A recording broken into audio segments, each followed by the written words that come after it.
ದಿನಾಲೂ ಚಪಾತಿ ರೊಟ್ಟಿ ತಿಂದು ಬೋರ್ ಆಗಿದ್ರೆ ಒಂದ್ಸಲ ಈ ಹೆಲ್ದಿಯಾದ ಪರಾಠ ರೆಸಿಪಿನ ಟ್ರೈ ಮಾಡಿ ನೋಡಿ. ತುಂಬಾ ಇಷ್ಟ ಆಗುತ್ತೆ ಎಲ್ರಿಗೂ.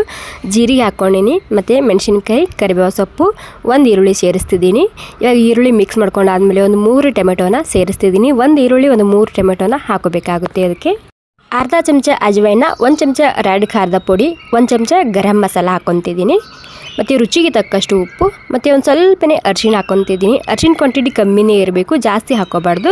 ಪರೋಟ ಕಲರ್ ತುಂಬಾ ಸರಿಯಾಗಿ ಬರುತ್ತೆ. 1-2 ಚಮಚ ಕಸೂರಿ ಮೇಥಿ, 1 ಕಪ್ ಆಗುವಷ್ಟು ಹಸಿ ಕೊತ್ತಂಬರಿ ಸೊಪ್ಪು ಹಾಕ್ಕೊಂಡು ಮಿಕ್ಸ್ ಮಾಡ್ಕೊಂಡ್ರೆ ಸಾಕು. ಜಾಸ್ತಿ ಸಾಫ್ಟ್ ಮಾಡ್ಕೋಬಾರ್ದು, ಸ್ವಲ್ಪ ಸಾಫ್ಟ್ ಆದರೆ ಸಾಕಾಗುತ್ತೆ ಎಲ್ಲ ಮಸಾಲ. ಒಂದು 5 ನಿಮಿಷ ತಣ್ಣಗಾದ್ಮೇಲೆ ಇದಕ್ಕೆ ಗೋಧಿ ಹಿಟ್ಟು ಹಾಕ್ಕೊತಿದ್ದೀನಿ. ಮೈದಾ ಹಿಟ್ಟು ಹಾಕೋಬೇಕಂತ ಏನಿಲ್ಲ, ಗೋಧಿ ಹಿಟ್ಟಿನಲ್ಲೇ ಮಾಡ್ಕೋಬೋದು. ಈ ಪರೋಟ ತುಂಬಾ ರುಚಿಯಾಗಿ ಬರುತ್ತೆ. ನಾರ್ಮಲಾಗಿ ಚಪಾತಿ ಹಿಟ್ಟನ್ನ ಹಾಕ್ಕೊತೇವಲ್ಲ ಅದೇ ರೀತಿ ನಾದ್ಕೋಬೇಕು ಅಷ್ಟೇ. ಒಂದು 10 ನಿಮಿಷ ಇದಕ್ಕೆ ರೆಸ್ಟ್ ಮಾಡ್ಕೊ ಬಿಡಬೇಕಾಗುತ್ತೆ. 10 ನಿಮಿಷ ಆದಮೇಲೆ ಇಲ್ಲಿ ಪರೋಟನ ಮಾಡಿ ತೋರಿಸ್ತಿದ್ದೀನಿ.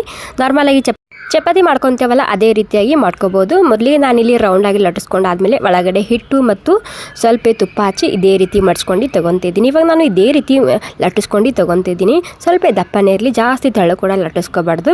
ಇಲ್ಲಿ ಹಂಚು ಕೂಡ ಬಿಸಿಯಾಗಿದೆ. ಮೊದಲಿಗೆ ಒಂದು ಸ್ವಲ್ಪ ತುಪ್ಪ ಹಚ್ಚಿ ಎರಡೂ ಕಡೆಗೆ ಕ್ರಿಸ್ಪಿ ಆಗೋ ತನಕ ಅಥವಾ ಗೋಲ್ಡನ್ ಬ್ರೌನ್ ಆಗೋ ತನಕ ತುಪ್ಪ ಹಚ್ಚಿ ಬೇಯಿಸ್ಕೊಂಡು ತೊಗೊಂಡ್ರೆ ನಮ್ಮ ಹೆಲ್ದಿ ಆಗಿರುವಂತಹ ರುಚಿಯಾಗಿರುವಂತಹ ಟೊಮೆಟೊ ಪರೋಟ ತಯಾರಾಗುತ್ತೆ. ನೀವು ಇದನ್ನು ಬಿಸಿ ಬಿಸಿ ಇರುವಾಗ ಮೇಲೆ ಸ್ವಲ್ಪ ತುಪ್ಪ ಹಾಕ್ಕೊಂಡು ಹಾಗೆ ಕೂಡ ತಿನ್ಬೋದು.